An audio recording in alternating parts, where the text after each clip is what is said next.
একদা হুজুরে আকরাম সাল্লাল্লাহু আলাইহি ওয়াসাল্লাম কোনো এক যুদ্ধ থেকে বাড়ি ফিরছিলেন। এমন সময় তিনি একটি উপত্যকায় এসে উপনীত হলেন। তখন তিনি সাহাবায়ে কেরামদেরকে লক্ষ্য করে বললেন, এটা কোন জায়গা? রাসূল আকরাম সাল্লাল্লাহু আলাইহি ওয়াসাল্লামের এই প্রশ্নের জবাবে একজন সাহাবী বললেন, হে আল্লাহর রাসূল, এই জায়গাটিকে ওয়াদিয়ে আরজাক বলা হয়। এখানে একটি কূপ আছে। বিগত 1000 বছর যাবত এই কূপের ধারে কাছেও কেউ আসে না। হযরত সুলাইমান আলাইহিস সালামের কাছ থেকে পালিয়ে আসা কিছু জিন এখানে এসে তাদের আস্থানা গেড়েছে। তারা যখন সুলাইমান আলাইহিস সালামের কাছ থেকে পালিয়ে এসেছিল, তখন তারা ওয়াদা করেছিল কোনোভাবেই তারা তার বশ্যতার স্বীকার করবে না এবং তারা সর্বদাই আল্লাহ ও তার রাসূলের বিরুদ্ধাচরণ করে যাবে। এই অবস্থানে নবী সুলাইমানের লোকদের মাঝেও জিনদের মাঝে একটি ভয়ানক যুদ্ধ হয়। এই যুদ্ধে নবী সুলাইমান আলাইহিস সালামের 10,000 সৈন্যকে এখন তারা সেই ভয়ানক কূপের চারপাশে ছড়িয়ে ছিটিয়ে থাকে। যখনই কোনো মানুষ সেখানে গমন করে, তারা নৃশংসভাবে সেই লোকটিকে হত্যা করে। সাহাবীর এই উত্তর শুনে রাসূল আকরাম সাল্লাল্লাহু আলাইহি ওয়াসাল্লাম বললেন, ও আচ্ছা, এই তাহলে সেই জায়গা যেখানে সেই ভয়ানক জিনেরা বসবাস করে আর তারা অন্যায়ভাবে মানুষকে হত্যা করে। যদি এমনই হয়ে থাকে, তাহলে তোমরা সকলে এখানে থেমে যাও, কেননা এর একটা প্রতিকার আমাদেরকে করতেই হবে। আমরা কখনোই অন্যায়ভাবে মানুষকে হত্যা করার জন্য তাদেরকে এইভাবে মুক্তভাবে ছেড়ে দিতে পারি না। রাসূল আকরাম সাল্লাল্লাহু আলাইহি ওয়াসাল্লামের আদেশ মতো সাহাবায়ে কেরামেরা সকলেই সেখানে থেমে গেলেন। তখন রাসূল আকরাম সাল্লাল্লাহু আলাইহি ওয়াসাল্লাম বললেন, সফরের কারণে আমরা অনেক পিপাসার্ত ও ক্লান্ত হয়ে পড়েছি। আশপাশে কোনো কূপ নেই, অতএব তোমরা যাও, কিছু সংখ্যক লোক গিয়ে সেই জিনদের কূপ থেকে পানি তুলে নিয়ে আসো। আল্লাহর নবীর কথা মতো কিছু সংখ্যক সাহাবী সেই কূপে পানি তুলতে গেল। যখনই হযরত সাহাবায়ে কেরাম রাদিয়াল্লাহু তাআলা আনহুরা সেই কূপের কিছুটা কাছে গেলেন, তখনই সেই কূপের ভিতর থেকে একটা ভয়ঙ্কর জিন বের হয়ে অগ্নিমূর্তি ধারণ করল। তার চেহারা এতটা ভয়ঙ্কর ছিল যে সাহাবায়ে কেরাম আর সামনে অগ্রসর হওয়ার সাহস পেলেন না। অতঃপর ভীত হয়ে সকলেই পিছনে ফিরে আসতে লাগলো। কিন্তু আল্লাহর নবীর একজন সাহাবী, যার নাম ছিল আবুল আস রাদিয়াল্লাহু তাআলা আনহু, তিনি সামনে এগিয়ে যেতে লাগলেন। তিনি মনে মনে বলতে লাগলেন, আমার জীবন যদি চলে যায়, তারপরেও আমি এই কূপ থেকে পানি উঠিয়ে নিয়ে যাব, কেননা রাসূল আকরাম সাল্লাল্লাহু আলাইহি ওয়াসাল্লাম আমাকে কূপ থেকে পানি তোলার নির্দেশ দিয়েছেন। অতএব যাই হোক, আমি এই কূপ থেকে পানি তুলে নিয়ে যাবই। কিন্তু যখন সেই সাহাবী কূপের নিকটবর্তী হলো, তখন সেই ভয়ঙ্কর জিনটি তাকে নৃশংসভাবে হত্যা করল এবং কূপের কাছেই ফেলে রাখল। আল্লাহর নবীর বাকি সাহাবীরা রাসূল আকরাম সাল্লাল্লাহু আলাইহি ওয়াসাল্লামকে গিয়ে বললেন, হে আল্লাহর নবী, আমরা সেই কূপ থেকে পানি তোলার জন্য যাচ্ছিলাম, কিন্তু এর মধ্যেই দেখলাম একজন ভয়ঙ্কর জিন অগ্নিমূর্তি ধারণ করে সেই কূপের বাহিরে বেরিয়ে এসেছে এবং আপনার একজন সাহাবী আবুল আসকে সে নৃশংসভাবে হত্যা করে কূপের পাশে ফেলে রেখেছে। হে আল্লাহর নবী, তার এই রূপ নৃশংস কর্মকাণ্ডের কারণে আমরা আপনার আদেশ মানতে পারিনি এবং কূপ থেকে পানি উত্তোলন করতে পারিনি। তাদের কথা শুনে আল্লাহর নবী সাল্লাল্লাহু আলাইহি ওয়াসাল্লাম বললেন, ও আচ্ছা, সেই কথা, তাদের এত বড় স্পর্ধা যে তারা আমার সাহাবীকে নৃশংসভাবে হত্যা করে। রাসূল আকরাম সাল্লাল্লাহু আলাইহি ওয়াসাল্লাম অতঃপর সেই কূপের নিকট একটি দল প্রেরণ করার ইচ্ছা পোষণ করলেন। তিনি এমন ইচ্ছা পোষণ করছেন, ইতিমধ্যেই হযরত জিবরাইল আলাইহিস সালাম আল্লাহ রব্বুল আলামিনের পক্ষ থেকে ওহী নিয়ে আসলেন এবং তিনি আল্লাহর নবীকে বললেন, ইয়া রাসূলুল্লাহ, আপনি অন্য কোন সাহাবীকে সেখানে প্রেরণ করার পরিবর্তে হযরত আলীর সাথে কিছু সংখ্যক সাহাবীকে প্রেরণ করুন, কেননা আপনি আলী রাদিয়াল্লাহু তাআলা আনহু ছাড়া যাকে প্রেরণ করেন না কেন সেই জিনেরা তাদেরকে হত্যা করবে, আর একমাত্র শেরে খোদা আলী পারবে সেই জিনদেরকে কাবু করতে। হযরত জিবরাইল আলাইহিস সালামের কাছ থেকে এই সংবাদ জানার পরে রাসূল আকরাম সাল্লাল্লাহু আলাইহি ওয়াসাল্লাম হযরত আলীকে ডাকলেন এবং তিনি তাকে বললেন, হে আলী, অনতি দূরেই একটি কূপ রয়েছে। সেই কূপে সুলাইমান আলাইহিস সালামের কাছ থেকে পালিয়ে আসা কিছু অবদ্ধ জিন রয়েছে, যারা ইতিপূর্বে তোমার ভাই আবুল আসকে হত্যা করেছে। অতএব তুমি যাও, সর্বপ্রথম গিয়ে তাদেরকে ইসলামের পথে আহ্বান করবে। যদি তারা ইসলামের পথে আসতে চায় এবং দ্বীন ইসলাম গ্রহণ করে, তাহলে তাদের সাথে আমাদের কোনো ঝগড়া নেই। যদি তারা ইসলাম শান্তির পথ কবুল করতে অস্বীকৃতি জানায়, তখন তুমি তাদেরকে বলবে তারা যেন এই স্থান থেকে চলে যায় এবং মানুষের ক্ষতি না করে। যদি তারা এই কথাকে অস্বীকৃতি জানায়, পরিশেষে তুমি তাদের সাথে জিহাদে অবতীর্ণ হবে এবং আল্লাহর নাম নিয়ে তাদের সাথে যুদ্ধ করা শুরু করবে। আশা করি আল্লাহ রাব্বুল আলামিন তোমাকে এই যুদ্ধে কামিয়াব করবেন। হযরত আলী রাদিয়াল্লাহু তাআলা আনহু হুজুরে আকরাম সাল্লাল্লাহু আলাইহি ওয়াসাল্লাম থেকে এই হুকুমটি অপেক্ষা করেছিলেন। তখন তিনি কিছু সংখ্যক সাহাবীকে নিয়ে সেই কূপটির দিকে রওনা করলেন। হযরত আলী রাদিয়াল্লাহু তাআলা আনহু যখন তার সঙ্গী সাথীদেরকে নিয়ে সেই কূপের নিকটবর্তী হলেন, সাথে সাথে সেই ভয়ঙ্কর জিনটি কূপ থেকে বেরিয়ে আসলো এবং তাদেরকে লক্ষ্য করে বলল, কিরে মানব জাতি, তোরা এখনো আমার রুদ্র মূর্তি দেখে ভয় পাসনি? আমি ইতিপূর্বে তোদের একজনকে নৃশংসভাবে হত্যা করেছি, এখন তোরা আবার এখানে এসেছিস। তার চাইতেও নৃশংসভাবে আমি তোদেরকে হত্যা করব এবং এই দুনিয়ার জমিন থেকে তোদেরকে বিদায় করে দিব। হযরত আলী রাদিয়াল্লাহু তাআলা আনহু জিনের এই কথা শুনে বললেন, হে আল্লাহর নাফরমান জিন, তুমি জেনে রাখো আমি শেরে খোদা আলী, আর আমাকে তোমাদের কাছে পাঠিয়েছেন কুল কায়নাতের নবী হুজুরে আকরাম সাল্লাল্লাহু আলাইহি ওয়াসাল্লাম। আমি তোমাদেরকে তার নির্দেশে সর্বপ্রথম বলছি, তোমরা ইসলাম গ্রহণ করো। হযরত আলী রাদিয়াল্লাহু তাআলা আনহুর এই কথা শুনে সেই জিন অট্ট হাসি দিয়ে বলল, দুর্ভাগ্য তোমার আলী, কিছুক্ষণের মধ্যেই তুমি এই দুনিয়ার জমিন থেকে বিদায় গ্রহণ করবে। আর ইসলাম গ্রহণের কথা বলছো, সেই ইসলামকে আজ থেকে হাজার হাজার বছর পূর্বেই আমরা লাথি মেরে ছুঁড়ে ফেলে দিয়েছি। আমরা কোনোদিনও ইসলামের বশ্যতা স্বীকার করব না। তখন হযরত আলী রাদিয়াল্লাহু তাআলা আনহু বললেন, আমি দ্বিতীয়ত তোমাদের কাছে যেই প্রস্তাবটি করছি, যদি তোমরা ইসলাম গ্রহণ করতে না চাও, তাহলে এই স্থান থেকে তোমরা দূরে চলে যাও। তোমরা নৃশংসভাবে মানুষকে হত্যা করছো এবং মানুষের জীবনকে তোমরা অতিষ্ঠ করে রেখেছো। তখনই সেই জিনটি বলল, কল্পনা দেখা ছেড়ে দাও আলী, কোনোদিনও আমরা এই স্থান ছেড়ে কোথাও যাব না।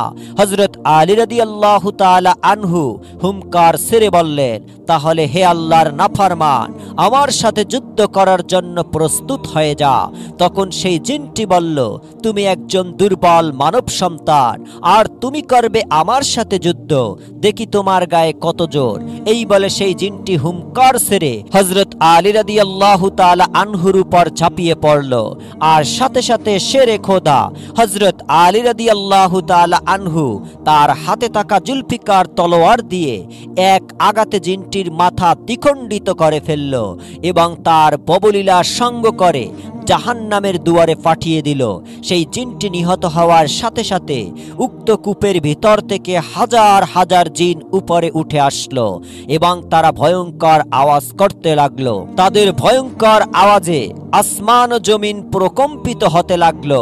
এই অবস্থা দেখে হযরত আলী রাদিয়াল্লাহু তাআলা আনহু কুরআনুল কারীম থেকে কিছু আয়াত তেলাওয়াত করতে লাগলেন, যখনই শেরে খোদা হযরত আলী রাদিয়াল্লাহু তাআলা আনহু কুরআনের আয়াতগুলি পাঠ করতে লাগলেন, তখন সেই জিনদের গায়ে আগুন জ্বলতে লাগলো। তারা আর সেই কূপটির উপর স্থির থাকতে পারল না। কূপের উপর স্থির থাকতে না পেরে চিৎকার করতে করতে তারা সকলেই কূপের ভিতরে প্রবেশ করল। তখন শেরে খোদা হযরত আলী রাদিয়াল্লাহু তাআলা আনহু সেই কূপ থেকে পানি উত্তোলন করার জন্য কূপটির কাছে গেলেন এবং একটি বালতি কূপের ভিতরে নিক্ষেপ করলেন। কিন্তু কূপের ভিতরে বালতিটি যেতেই জিনেরা সেই বালতিটি কূপের উপর নিক্ষেপ করল এবং তারা পানি তুলতে দিল না। অতঃপর আবার হযরত আলী রাদিয়াল্লাহু তাআলা আনহু বালতিটি কূপের মধ্যে নামিয়ে দিলেন, কিন্তু আবার সেই জিনেরা বালতিটি কূপের উপর নিক্ষেপ করল। যখন তারা এইভাবে কয়েকবার বালতিটি কূপের উপর নিক্ষেপ করল, তখন হযরত আলী রাদিয়াল্লাহু তাআলা আনহু ক্রোধান্বিত হয়ে গেলেন। অতঃপর তিনি বালতিটি রশি থেকে ছাড়িয়ে নিয়ে রশির এক পাশ শক্ত করে তার কোমরে বাঁধলেন এবং অপর পাশ তার সঙ্গী সাথীদের হাতে দিয়ে বললেন, তোমরা শক্ত করে ধরে থাকবে। এরপর হযরত আলী রাদিয়াল্লাহু তাআলা আনহু সেই কূপের মধ্যে নেমে গেলেন। কূপের মধ্যে গিয়ে হযরত আলী রাদিয়াল্লাহু তাআলা আনহু দেখতে পেলেন বিদগুটে চেহারার অসংখ্য জিন তাকে ঘিরে রেখেছে। এরপর তারা শেরে খোদা হযরত আলী রাদিয়াল্লাহু তাআলা আনহু এর উপর ঝাঁপিয়ে পড়ল। শেরে খোদা হযরত আলী রাদিয়াল্লাহু তাআলা আনহু এক একটি করে জিনের মাথা কাটতে লাগলো এবং তাদেরকে জাহান্নামে প্রেরণ করতে লাগলো। বর্ণিত আছে এইভাবে তিনি সেই দিন একাই 20,000 জিনকে হত্যা করেছিলেন। যখন জিনেরা দেখলো তাদের সকল যোদ্ধাগুলি নিহত হয়ে যাচ্ছে এবং যখন তারা বুঝতে পারল এই শেরে খোদার সাথে পেরে ওঠা সম্ভব নয়, তখন তারা হযরত আলী রাদিয়াল্লাহু তাআলা আনহু এর কাছে করজোড়ে মিনতি করল, হে শেরে খোদা আলী, আপনি আমাদেরকে ক্ষমা করে দিন। আমরা আমাদের ভুল বুঝতে পেরেছি। আপনি আমাদেরকে এখন যাই করতে বলবেন আমরা সেই কথাই মেনে নিব। তখন শেরে খোদা হযরত আলী রাদিয়াল্লাহু তাআলা আনহু বললেন, তোমরা যদি প্রথমেই আমার কথা মেনে নিতে তাহলে আমাকে এত যুদ্ধ করতে হতো না এবং তোমাদের এতগুলি লোক প্রাণ হারাতো না। তোমাদের কাছে আমার একটাই দাবি, তোমরা কালেমা পাঠ করে মুসলমান হয়ে যাও এবং তোমরা শান্তির পথ অবলম্বন করো, নৃশংসভাবে মানব হত্যা বন্ধ করো। তোমরা বলো লা ইলাহা ইল্লাল্লাহু মুহাম্মাদুর রাসূলুল্লাহ। তখন জিনেরা আলী রাদিয়াল্লাহু তাআলা আনহু এর কাছে ওয়াদা করে বললেন, হে শেরে খোদা, আমরা আজ থেকে মুসলমান হয়ে গেলাম এবং আজ থেকে আমরা নৃশংসভাবে মানুষকে হত্যা করব না। আমরা আজ থেকে আল্লাহ ও তার রাসূলের প্রতি নির্দেশ পুঙ্খানুপুঙ্খানুরূপে মেনে চলব এবং কোনোদিনই আল্লাহ ও তার রাসূলের বিরুদ্ধে আচরণ করব না। অতঃপর হযরত আলী রাদিয়াল্লাহু তাআলা আনহু তাদেরকে লক্ষ্য করে বললেন, তোমাদের সর্দারকে? জিনদের সর্দার সামনে এগিয়ে এসে বললেন, হুজুর, আমি এদের নেতৃত্ব প্রদান করি। আলী বলল, তোমার নাম কি? জিনটি বলল, আমার নাম কোয়ান জয়ীব। আলী রাদিয়াল্লাহু তাআলা আনহু তাকে বললেন, আজ থেকে আমি তোমার নাম রাখলাম জাফর জয়ীব। তুমি এতদিন তোমার জাতিকে অন্যায় অবাধ্যতার পথ দেখিয়েছিলে। তুমি তাদেরকে আল্লাহ ও তার রাসূলের বিরুদ্ধে আচরণ করতে শিখিয়েছে, কিন্তু আজ থেকে আমি তোমাকে দায়িত্ব দিচ্ছি, তুমি তাদেরকে হেদায়েতের পথে পরিচালিত করবে এবং সর্বদা আল্লাহ ও তার রাসূলের আনুগত্য শিখাবে। তখন সেই জিন তাকে ওয়াদা দিয়ে বললেন, হে শেরে খোদা, আমি আপনার সকল আদেশগুলো পুঙ্খানুপুঙ্খানুরূপে বাস্তবায়ন করার চেষ্টা করব ইনশাআল্লাহ। আমি কখনোই আল্লাহ ও তার রাসূলের বিরুদ্ধাচরণের জন্য আমার জাতিকে আর উৎসাহিত করব না। এরপরে শেরে খোদা হযরত আলী রাদিয়াল্লাহু তাআলা আনহু সেই কূপ থেকে পানি নিয়ে হুজুরে আকরাম সাল্লাল্লাহু আলাইহি ওয়াসাল্লামের সামনে উপস্থিত হলেন এবং তিনি তাকে বললেন, ইয়া রাসূলুল্লাহ, আমি তাদের সাথে যুদ্ধ করেছি এবং অসংখ্য জিনকে জাহান্নামের দরজা পর্যন্ত পৌঁছে দিয়েছি। অতঃপর তারা আমার হাতে হাত রেখে ইসলামের কালেমা গ্রহণ করেছে এবং তারা শান্তির পথে ফিরে এসেছে। তারা ওয়াদা করেছে আজ থেকে তারা আর কোনো নৃশংসতা চালাবে না এবং কোনো বনি আদমকে অন্যায়ভাবে হত্যা করবে না। হুজুরে আকরাম সাল্লাল্লাহু আলাইহি ওয়াসাল্লাম এই বিপদ থেকে মুক্ত লাভ করার পরে আল্লাহ রাব্বুল আলামিনের দরবারে অসংখ্য শুকরিয়া আদায় করলেন এবং তিনি বললেন, আল্লাহ রাব্বুল আলামিন আমাদের উত্তম পথ প্রদর্শক এবং তিনি আমাদেরকে সর্বদা সাহায্য করে থাকেন। তিনি যদি সাহায্য না করতেন তাহলে আজকের এই যুদ্ধে আমরা কোনো দিনই জয়লাভ করতে পারতাম না। একবার কতিপয় জিন এসে জিন সর্দারের কাছে অভিযোগ করে বলল, হে জিনের সর্দার, আমরা প্রতিদিন আসমানে গিয়ে চুপি চুপি ফেরেশতাদের কথা শ্রবণ করে আসতাম। পৃথিবী সৃষ্টির পর থেকে হাজার হাজার বছর যাবত আমরা এই কার্যক্রম চালিয়ে গিয়েছি, কিন্তু কোনো দিনও আমাদেরকে কোনো বাধার সম্মুখীন হতে হয়নি। আমাদের নিয়মিত রুটিন মোতাবেক আজকেও আমরা ফেরেশতাদের কথা চুপি চুপি শোনার জন্য আসমানে গিয়েছিলাম, কিন্তু আজকে আমাদেরকে প্রবল বাধার সম্মুখীন হতে হয়েছে। আমাদের দিকে প্রজ্বলিত অগ্নিস্ফুলিঙ্গ ছুঁড়ে মারা হচ্ছে। আমরা কিছুতেই আসমানের নিকটবর্তী হতে পারছি না এবং ফেরেশতাদের কথাবার্তাগুলো শুনতে পারছি না। আমরা জানি না কেন এমনটি হচ্ছে। আপনি দয়া করে এর একটি প্রতিকারের ব্যবস্থা করুন। তখন জিনের সর্দার তাদেরকে বলল, আমরা হাজার হাজার বছর যাবত এই কার্যক্রম চালিয়ে গিয়েছি, কোনো দিনই আমাদেরকে বাধার সম্মুখীন হতে হয়নি। যেহেতু আসমান থেকে আমাদেরকে বাধার সম্মুখীন হতে হচ্ছে এবং আমাদের দিকে অগ্নিস্ফুলিঙ্গ ছুঁড়ে মারা হচ্ছে, তাহলে অবশ্যই পৃথিবীর জমিনে একটি মহাকাণ্ড ঘটে গেছে। অতএব তোমরা সারা পৃথিবীতে ছড়িয়ে পড়ো এবং খুঁজে দেখো বাস্তব ঘটনাটি কি। অতঃপর তোমরা এসে আমাকে প্রকৃত ঘটনাটি অবহিত করো।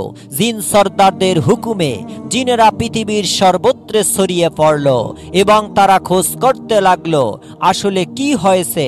নোসাইবিন নামক এলাকার জিনেরা খোঁজ করতে করতে পবিত্র মক্কা নগরীতে এসে পৌঁছে গেলেন। তখন রাসূল আকরাম সাল্লাল্লাহু আলাইহি ওয়াসাল্লাম মক্কার একটি উপত্যকায় নামাজে মশগুল ছিলেন। তিনি মধুর সুরে কুরআনুল কারীম থেকে তেলাওয়াত করছিলেন। রাসূলের মধুর কণ্ঠের তেলাওয়াত শুনে জিনেরা তার চারপাশে ভিড় জমিয়ে বসে থাকলো। তারা মন্ত্রমুগ্ধ শ্রোতার ন্যায় কুরআনুল কারীমের তেলাওয়াত শুনে যাচ্ছিল আর রাসূল আকরাম সাল্লাল্লাহু আলাইহি ওয়াসাল্লাম তেলাওয়াত করে যাচ্ছিলেন। আল্লাহর রাসূল যখন নামাজের মধ্যে থাকতেন তখন দুনিয়ার কোনো কিছুর খোঁজ খবর তার থাকতো না। তার চারপাশে যেই জিনেরা এসে ভিড় জমিয়েছে, রাসূল আকরাম সাল্লাল্লাহু আলাইহি ওয়াসাল্লাম এই ব্যাপারটি অনুধাবন করতে পারেনি। যখন আল্লাহর রাসূল নামাজ শেষ করলেন, তিনি দেখলেন তার চারপাশে অসংখ্য জিন ভিড় জমিয়ে বসে আছে। আল্লাহর নবী সাল্লাল্লাহু আলাইহি ওয়াসাল্লাম নামাজ শেষ করলে জিনেরা পরম আদবের সাথে তাকে সালাম জানালেন এবং তারা তার কাছে আরজ করলেন, হে আরবের নবী, আপনার কণ্ঠ থেকে আমরা যেই মধুর বাণী শ্রবণ করলাম, আমাদেরকে তার পরিচয় সম্পর্কে অবহিত করুন। কোথা থেকে আপনার উপরে এই মধুর বাণী অবতীর্ণ হয়েছে? আল্লাহ রাসূল সাল্লাল্লাহু আলাইহি ওয়াসাল্লাম তাদেরকে বললেন, আসমান ও জমিনের সৃষ্টিকর্তা আল্লাহ রাব্বুল আলামিন তার বিশ্বস্ত বার্তাবাহক জিবরাইলের মাধ্যমে আমার কাছে এই পবিত্র বাণীগুলি অবতীর্ণ করেছেন। এই বাণীগুলির সামষ্টিক নাম আল কুরআন। জিনেরা তখন আরজ করল, হে প্রিয় হাবিব, আপনি আমাদেরকে কুরআনুল কারীম থেকে আরো কিছু তেলাওয়াত করে শোনান। আমরা কুরআনুল কারীম থেকে তেলাওয়াত যতই শুনি আমাদের মনের তৃষ্ণা নিবারণ হয় না। তখন আল্লাহর রাসূল তাদেরকে কুরআনুল কারীম থেকে আরো কিছু আয়াত তেলাওয়াত করে শোনালেন। এরপর তিনি তাদেরকে কালেমার দাওয়াত পেশ করে বললেন, আমি তোমাদেরকে কালেমার দাওয়াত দিচ্ছি। এই কোরআন মানব জাতীয় জিন জাতি উভয়ের জন্যই আল্লাহ রব্বুল আলামিন রহমত স্বরূপ নাজিল করেছেন, আর আমাকে তিনি মানব ও জিন জাতি উভয়ের জন্যই নবীরূপে প্রেরণ করেছেন। যারা কালেমার দাওয়াত গ্রহণ করে মুসলমান হবে ও ঈমান আনবে, তারা পরকালে জাহান্নাম থেকে মুক্তি লাভ করবে এবং তাদের ঠিকানা হবে জান্নাত। রাসূল আকরাম সাল্লাল্লাহু আলাইহি ওয়াসাল্লাম যখন জিন জাতির কাছে কালেমায় দাওয়াত পেশ করলেন, সেই সকল জিনেরা আল্লাহ রাসূল সাল্লাল্লাহু আলাইহি সাল্লামের হাতে হাত রেখে ইসলাম ধর্ম গ্রহণ করেন।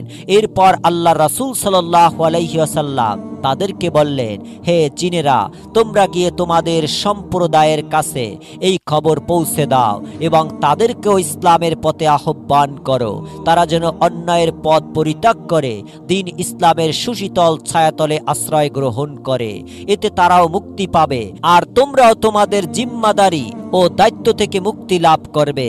যদি তোমরা আমার এই দাওয়াত তোমাদের সম্প্রদায়ের কাছে পৌঁছে না দাও, তাহলে কিয়ামতের দিন আল্লাহ রব্বুল আলামিনের দরবারে তোমাদেরকে এর জন্য জবাবদিহি করতে হবে। তখন জিনেরা রাসূল আকরাম সাল্লাল্লাহু আলাইহি ওয়াসাল্লামকে প্রতিশ্রুতি দিয়ে বলল, হে আল্লাহর রাসূল, আপনি কোনো চিন্তা করবেন না, আমরা ইসলামের দাওয়াত আমাদের সম্প্রদায়ের কাছে পৌঁছে দিব। জিন সম্প্রদায় ইতিপূর্বে একটি আশ্চর্য মুজিজা প্রত্যক্ষ করেছে। পৃথিবীর সৃষ্টির পর থেকে হাজার হাজার বছর যাবৎ আমরা ফেরেশতাদের কথা চুপি চুপি আসমানে গিয়ে শুনে আসতাম, কিন্তু যখন থেকে আল্লাহ রব্বুল আলামিন আপনার উপরে কুরআনুল কারীম নাজিল করেছে, তারপর থেকে আমরা ফেরেশতাদের কথা শ্রবণ করতে পারছি না। আমরা যখনই আসমানে আরোহণ করছি, আমাদের দিকে অগ্নি স্ফুলিঙ্গ ছুঁড়ে মারা হচ্ছে। আমরা মূলত সেই খবর অন্বেষণের জন্যই আপনার কাছে এসে পৌঁছেছি এবং আপনার কাছে এসে আমরা ইসলামের নিয়ামতে ধন্য হলাম।